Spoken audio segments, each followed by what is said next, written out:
I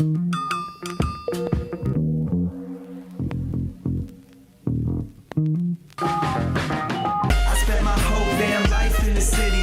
I could go for broke, but the capital is in me. I spent my whole damn life in the city. Anywhere I go, DC's coming with me. I spent my whole damn life in the city. I could go for broke, but the capital is in me. I spent my whole damn life in the city. Anywhere I go, DC's coming with me. I spent my whole damn life in the city. I could go for broke, but the capital is in me. Evaluation like after a loss like that? They whooped our ass. Plain and simple. Got to be better.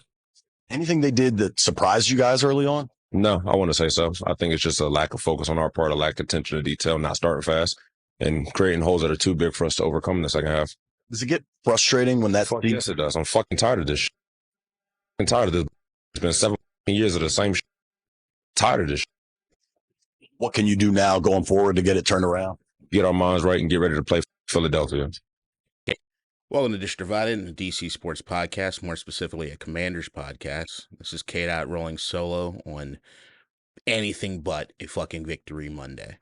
I thought it was a good idea to start the pod off with those thoughts from Jonathan Allen, which I'll get into a little bit later. But recapping the Giants-Commanders game, yesterday Commanders lose, fall just below 500, 3-4, while the Giants go on to 2-5. Yeah, not a lot of good. I'm gonna try my best not to yell too much, but yeah, let's get through the opening pleasantries. Yeah, KDot once again solo dolo. I know my man Amit, he'll be coming back soon. Looks like the A train charters are not sticking, and because they haven't been formulated. God, see, the thing is, this is also my second time doing this. I tried to do the pod yesterday, and something happened with the file. It got completely corrupted, so now I'm having to sit back down here and do it again. Not a problem. I want to make sure I get the show there to you, but it's very, very hard for me to try to be that even-keeled guy, looking at what it is that happened yesterday. So, but yeah, once again, if you like the pod, or if you're angry, whatever, please make sure you like, subscribe if you haven't already. Hit that notification bell so you get the latest updates when we get something released. And share this shit. Absolutely. Share this shit. All right, Commanders Giants. Jesus Christ. What a game. Not, right? That shit sucked to watch. Let me get the good things out of the way first so we can just stick with what it is that I think most of our minds are on overall, which is just to rip everybody a new fucking asshole. Chase Young, 2 sacks, had a third, got called back because of a penalty. He's looking good out there. I know everybody was talking about him being on the trade block and this, that, and the other, man. I don't want him going anywhere. Chase Young looks like he is back, healthy, doing the damn thing. Outside of that, Terry McLaurin, also damn good game. I mean, you know what happens when they feed Terry, usually good things, right? He finishes the day with 6 catches, 90 yards. But the thing was that the toughness that he showed with some of those catches, I mean, especially in these Giants games, it feels as though they're always trying to take his fucking head off, and he does everything he possibly can do to hold it. I still don't understand how he comes down with the ball in some of the situations that he does. Just a dude that deserves better. Terry, you deserve more. You deserve better. But yeah, this game. So those are the positives, right? Take those and bottle those up, and I guess those are the things that we'll be like, yeah, okay, good. Other positives, things outside of the box. Dan Snyder's gone, right? Woo, yeah. Evaluation year for everybody, right? Yeah, that's it. Outside of that, what the fuck? Like, to echo Jonathan Allen's tag, when you say 7 years of this mediocrity, he's sick and tired of this shit. I got to tell you, John, while you are playing for the team, and it's got to hurt a very specific way, that the level of pain and anguish that you have to feel if you're sacrificing your own body going out there and for a product or for a team, for an organization that doesn't get the fucking job done. I can tell you that it's been much longer than 7 years. I have not been paid at all by the organization. I have spent a lot of my fucking money on tickets or jerseys or other things. That's why South Korean Jersey Connect. Once again, I'll make sure I hook some of you guys up.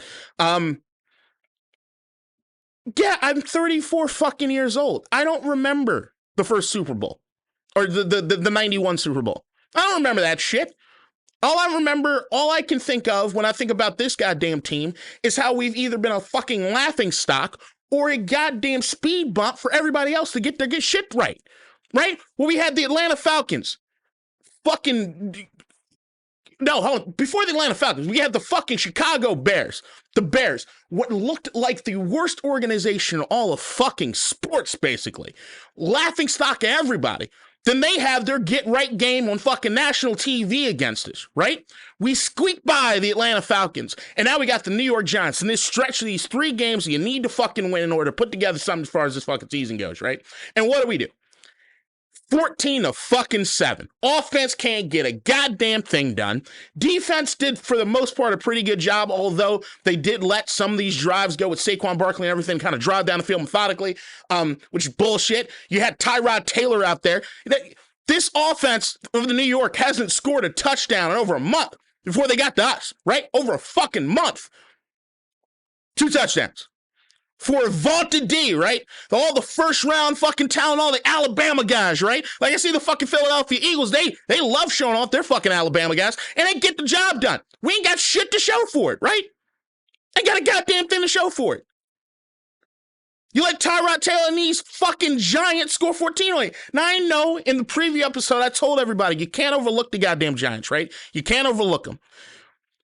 When they have Daniel Jones in there, we know his record 5-1-1 against us, right? And we know the Giants, if we're really going to be honest about it, when we're looking at rivalries in the NFC East, we're not on the fucking Cowboys radar. We're not on the goddamn Eagles radar. It's usually us and the fucking Giants. So you know weird shit's going to happen. You look at last year with the fucking pass interference bullshit. Weird shit happens. But what I didn't expect, I thought maybe there would be some late game shenanigan bullshit, right? What I didn't expect is for us to look completely fucking outclassed in certain aspects against this fucking team. These goddamn Giants. Makes no fucking sense to me. Everybody seems to be fucking asleep at the goddamn wheel. Then if we're supposed to take like the big picture aspect of like, okay, if this season's not supposed to necessarily mean anything as far as playoff aspirations, hell no to Super Bowl aspirations, then what we should be looking at is the evaluating of certain talent, right? Okay.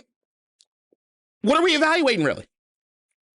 The team is who they are. If anything, they're getting worse if we're looking at the defense from year in and year out, even though they've been up and fucking down, right?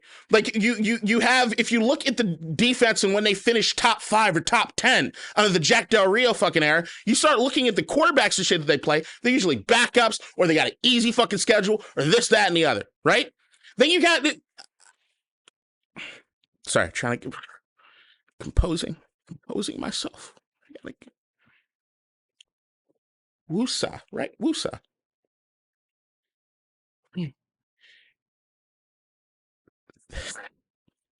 This fucking team, man. It's enough to drive you crazy sometimes, man.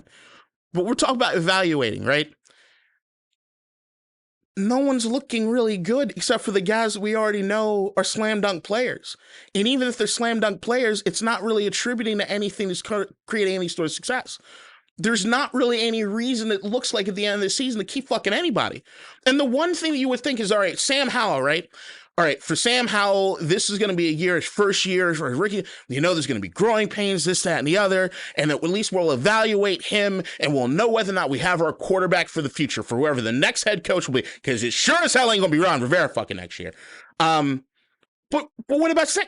He's on record. He's on pace to shatter David Carr's record for sacks in a year. Now, I don't give a fuck as far as what people is. We can blame Sam Howell for some of them. We sure as hell can blame the offensive line for some of them. Eric Bieniemy, you're in the fucking crosshairs because we can blame you for some of them too. Regardless of what it is, they're not getting the job done enough to protecting this guy in Sam Howell. Through the play calling, through the offensive line play, through I don't know how it is you can't coach this guy up enough to say, all right, look, man, you got to get rid of the fucking football. Like, what conversations are happening with Sam Howell that is preventing him from getting rid of the ball fucking faster or throwing it away? Like, what are those guys? Eric, are you yelling at him too much? Is he not listening to you? Do you need to switch up what it is you're fucking doing with the coaching to get him to play better? But more than anything, it's what are you doing as far as the play calling to protect him? What are you doing as far as the play calling to make things simpler for him? You can't establish a fucking run to save your life, right? Well, you look at this game, you have 7 carries to Chris Rodriguez out of fucking nowhere. Brian Robinson with 8 carries, even though he was gone for like large swaths of the fucking game. 2 carries for Antonio Gibson. Not sustaining anything. Now, I understand. First quarter, second quarter, it didn't look like much was happening as far as the fucking run, but you have to establish it, right? You got to stick with it in certain aspects. And you also got to not be so fucking predictable on when they're coming. And you got to scheme them correctly. All these fucking draw fucking plays from shotgun. What? We have our most success fucking under center. It's just no cohesiveness to anything on the offense. There's nothing that shows that they know how to adjust properly.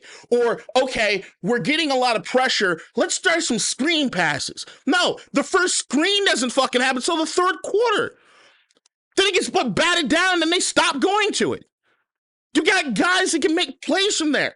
Look, I know I'm not as smart as Eric Bieniemy. I'm a fat man that's got a fucking podcast, and I struggle to do that fucking well. Why is it that I can look at the TV? Maybe it's I can look from a grander scheme or step back, but I can't make sense of what you're doing, Bieniemy. I can't. It doesn't make any sense to me. There's nothing cohesive about the offense. I just haven't seen this team play a complete game, offensively and defensively, and I don't fucking know. I don't know. Did you hear like Ron Rivera in the press conference say, "Oh, I'm pissed. We had an opportunity, there at the end of the game, and what? It should have come down to that against this Giants team.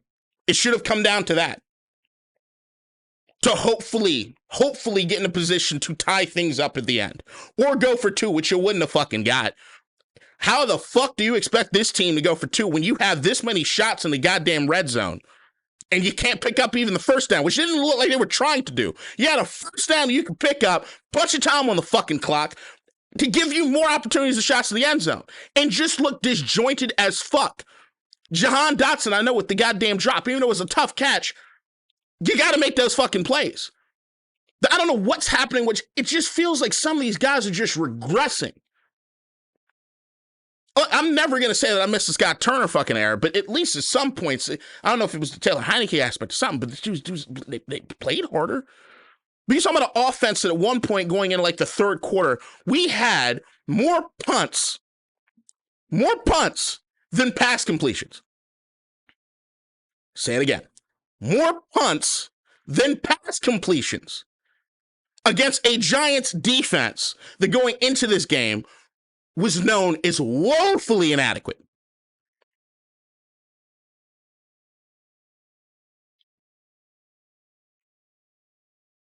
And yet you shout out the same bullshit, Tom.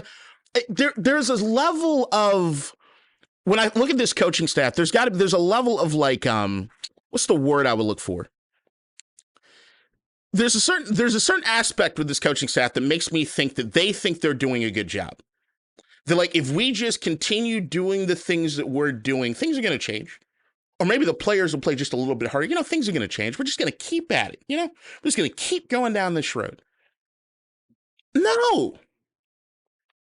If at the end of the day, you start looking at your results and all they show is mediocrity or below, you need to change your fucking approach.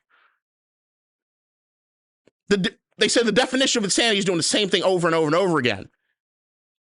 We have one of the most insane fucking organizations in the world. Because that's what we do. We do the same shit over and over again, just expecting things to be different. And they have no answers ever for us in anything. Every press conference, every fucking anything. It's just I'm pissed off, and the guys are just we just didn't get the job done today, But next week is another week, and we fuck out of here. Go back to the fucking drawing board, guys. What you're doing isn't working. It's not working. I felt like I watched The Wire a lot. You know, I've talked about it on the show that it's a hell of a show, best show on it. And as I was watching the game, it was just piss poor shit. It just wasn't fun to watch, right? It didn't feel like any team was winning. This is a line from The Wire. It didn't feel like anybody was winning. It felt like one side was losing more slowly. That's what it feels like. And that's what most of these games with this team feels like. And I know that I'm supposed to be more even-keeled about shit going into the season because I really, in all honesty, part of me doesn't really give a fuck about the outcome because I think we all know deep down that they're not really going to do anything. The only thing we can hope for is that they can make it out of this season with enough data on the players, on the coaching staff, on the front office, that the ownership can put the right people in place and make the right decisions on who needs to be back. And that pains me to say that because you hear Jonathan Allen talk, right? You see Terry McLaurin sacrificing himself, right? And that feels like a fucking slap in the face of those guys who are sacrificing their well-being, their fucking health. And I know it's for a paycheck, but there's pride in that. There's also there's a goal in mind, and it's not to waste away all your fucking years here for nothing. It's why we can't hold on to guys. It's why guys always walk. It's why in free agency, Washington's not a fucking destination for people. All these pieces fucking matter. They all matter. And I know it's not necessarily fair to look at this no, fuck that. I'm done being nice about it. This one hurt. This one hurt. It didn't hurt maybe as much as the Bears game hurt, but this felt fucking bad. It just felt like everybody's asleep. It just doesn't feel as though we have a team or a staff that gives a fuck. And how could that be? I respect Ron Rivera. I respect Eric Bieniemy. I somewhat respect Jack Del Rio. I respect them as men, as people. I respect the players. I don't want to have to cast them off and saying they just don't give a shit, so why should I give a shit? And I guess that's the only thing is I'm going to create my fucking list. Guys that I want here next year, guys that I don't want here next year. I think that's fucking it. And I think that you have certain people, those are like, if I'm looking for any of the positives, it's that guys that are looking at this with no, I think the only positivity I have is when I'm hearing people like, more specifically more than anything, Magic Johnson, part owner now of this team, and what he says as far as in these post games, like, you know, or what he tweets after the game. And I see the tweet right here: disappointing 14-7 loss for my Commanders to the New York Giants. It's hard to win the NFL when you score 7 points. Now, while that was a Booger McFarland level of insight, I get it. What the fuck else is he supposed to say? You piggyback that off of what he said after the Chicago Bears game. I'm just hoping that heads roll. We've plateaued in this iteration of this team. And I don't give a fuck if some of these games that come down, we got a murderer's row to end the season. And if we took San Francisco right there to the end. Who gives a shit? We're still going to be the organization that can take Philadelphia to overtime, but then also be the team that loses the Chicago Bears or loses to a Giants team that hasn't scored a touchdown in a month. That's who we are. It feels like, I don't know if you guys are wrestling fans, but there's a term in wrestling called jobbers, right? The job of a jobber in the wrestling world is a guy who's there to lose for other guys to sort of build their pedigree. So like in my golden era wrestling, you had Stone Cold Steve Austin or The Rock. As they're going up the ladder, you had dudes that you know they could beat. And they could beat badly so that they could tell where they were, right? It helped the storylines to a certain degree. And even every once in a while, they'll get a win against one of the dudes that are coming up, right? And that was supposed to be one of those things of like, just to show that they're kind of serious, but it's just for the storylines. Because at the end of the day, Come next week or the following week, the dude that's on the trajectory, the Rocks and the Stone Cold Steve Austins, they're going to make it. They might have lost once. That's to help show that they're not invincible, that they're still going to move. The jobber stays right where he is. That's who we are. We're the fucking speed bump. We're the jobber. We're the team that will occasionally play some of the good teams hard. Partially because I think some of the good teams just fucking overlook us. And then occasionally you get one of those wins and you play them really hard. And you guys, we all sit back and, you know what, man? Team showed a lot of effort today. But I don't get the wins. And at the end of the year, when the playoffs start, we're all watching from our fucking couches other fucking teams. We're not watching our team.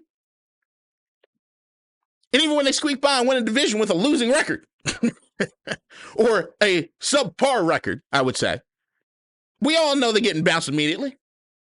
Nobody thinks they're going to win anything. We all know. I'm sick of this shit.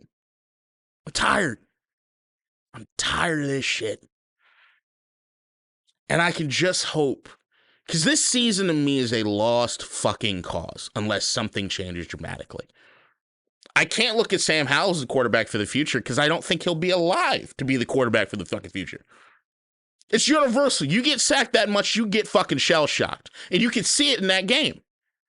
And Eric Bieniemy left his ass out there to dry. Where the screen passes? Where the runs from under center? Where's the hurry-up stuff to catch New York off balance? No. He's just a fucking crash test dummy for Don Wink Martindale's guys to run into. We are now the official team. What the Falcons, I think, had, 5 sacks going into that game against us? The Giants had 5 sacks going into that game against us. You double your second sack total up against us. That's what we're here for. We're here to pad your stats. It's fucking sickening. It's fucking sickening. I'm tired. And I'm still less than 24 hours from this shit, so I'm still feeling it.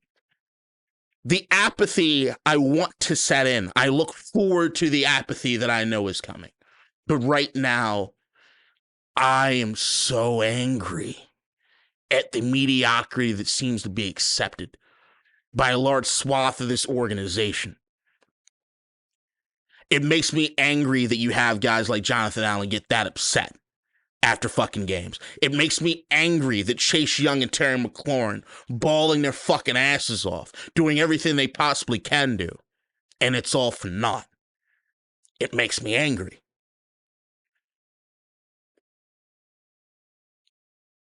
So who's going to make it next year? Who'll be here? I'm looking for dudes that go out there and fucking do everything they possibly can do. I'm looking for coaches that know how to make fucking adjustments. I'm looking for coaches that know how to put their guys in the best possible situation. That's what I'm looking for. And if you don't show me that, I don't want you here. If you don't show me that, it shows like you don't want to be here. Because what the fuck? New ownership. This should be to everyone on that team your audition to show you should stick around. Why the fuck am I getting more upset about you and your fucking job and your career than you guys are? Why?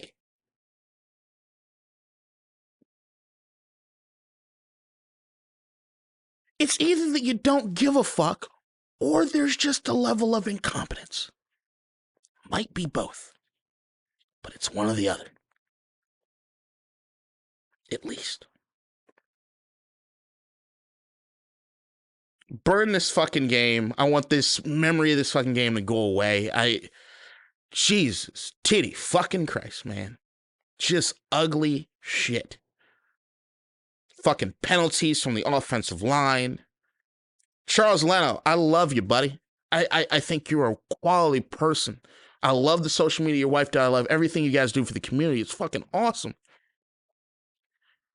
But I can't. How many fucking holding penalties do you want to get? to kill our fucking drives, man. There needs to be a retooling everything right now. Nothing's working. Anytime that they do one thing good one week, they do it badly the following week. Even when we're scoring points, it's usually against a defense that doesn't give a fuck or is just talentless. Outside of the Philadelphia game, well, division game, blah, blah, blah, blah, blah, right? I just think Philadelphia didn't give a fuck. They still won. That's not complete. They end up just throwing bombs, and then there's not an established rushing game. They're not doing things to build the run and pass together to make it a cohesive offense. Nothing's working right. And you have cases where the offense is scoring points because the opposing offense is turning the fucking ball over. We played some bad fucking teams this year, guys. And we're below 500. We are who we are. And it fucking sucks because I do think that there's talent here. It's just not being utilized. Yeah, I got no fucking more X's and O's or anything on this shit. I might watch the All-22 on this game if I could stomach it. I'm trying to do better about that. I want to watch the All-22s like I did last year to get a better idea of like what's happening schematically with everything. Right now it's mostly going off of feel. And before I do these, I usually watch the condensed replay version of what it is that we have. But even for this game, I had to stop and go back to the full replay because I, for the life of me, didn't understand that final drive for us at all. And it was hard to watch. I didn't understand why they're not trying to go for first down instead of taking shots to the end zone. Are they just trying to get a penalty? Because I feel like that's where the offense actually gets majority of their shit from, is terrible penalties on the opposing team. I've yet to see us do things on our own to earn a win. It's usually the other team got to fuck up. When do we win? And win convincingly? When do we win in all facets of the game?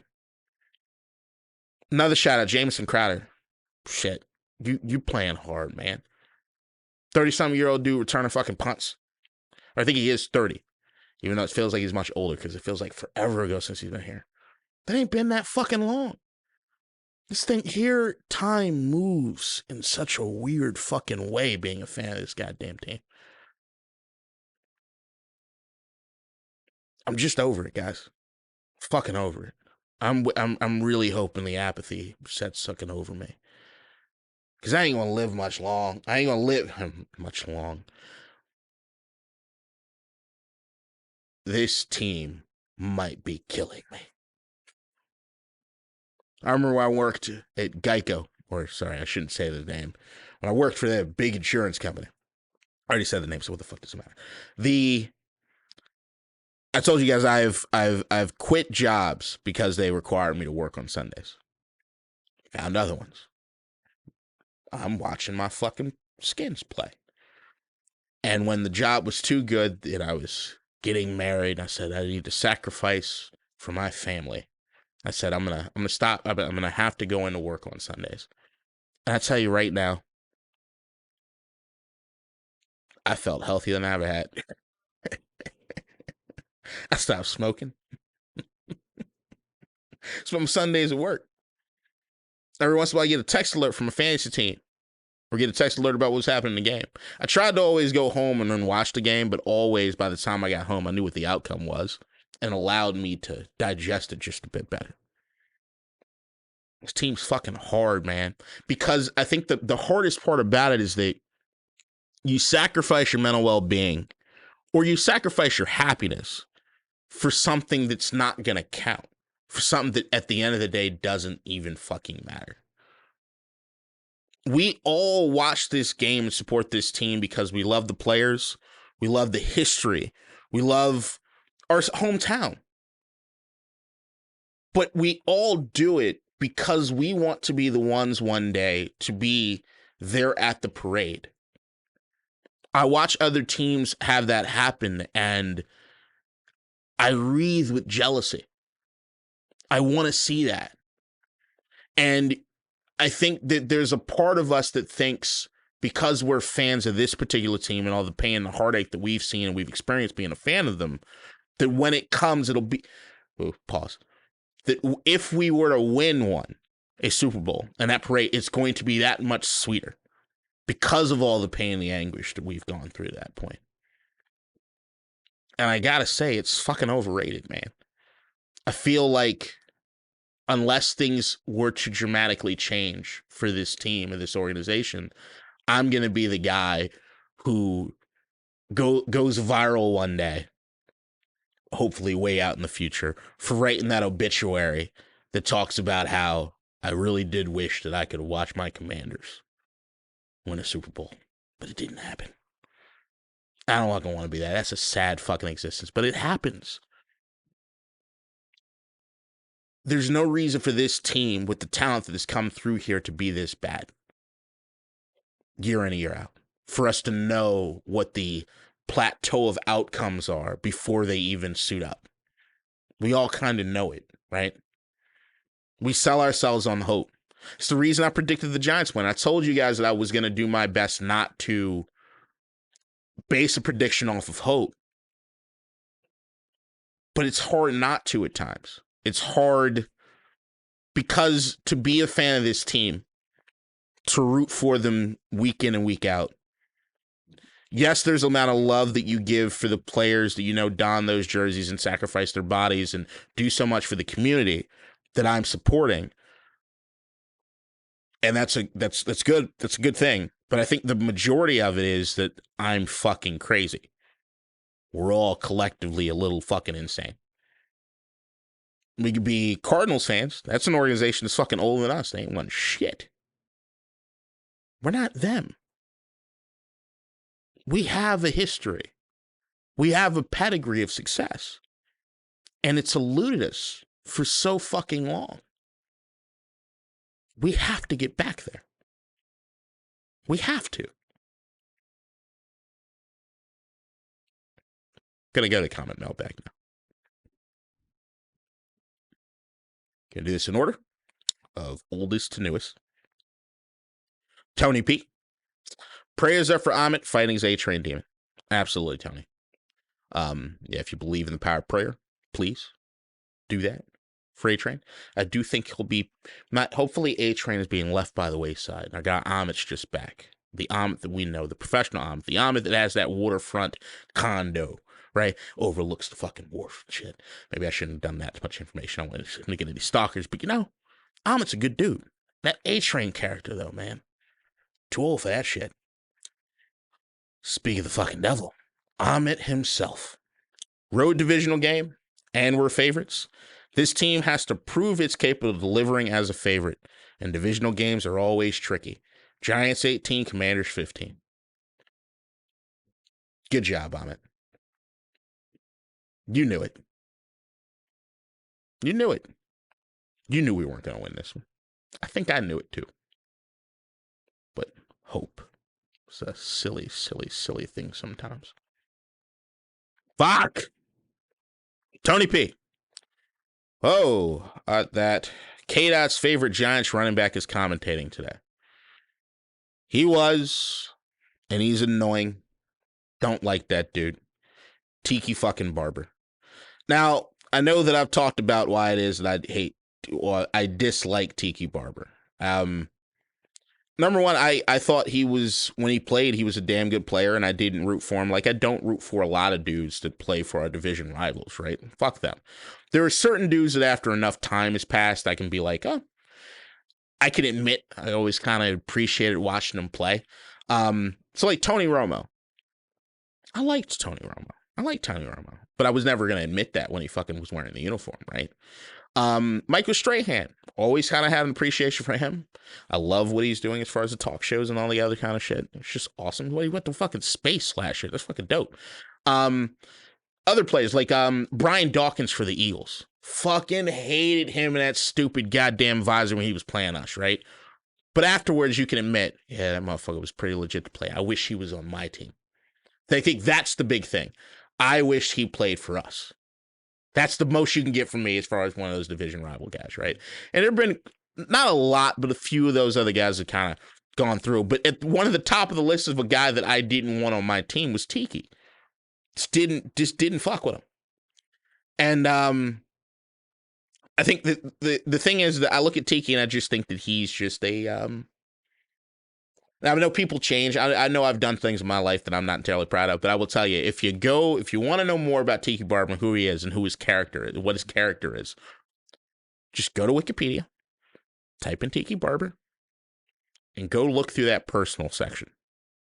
And just tell me, if you read through that shit, could you really respect a dude like that? Right? Then if you even look at the shit that he was doing as far as throwing his team on the bus as soon as he became a fucking commentator, it's just disloyal asshole. Never was a fan. All right.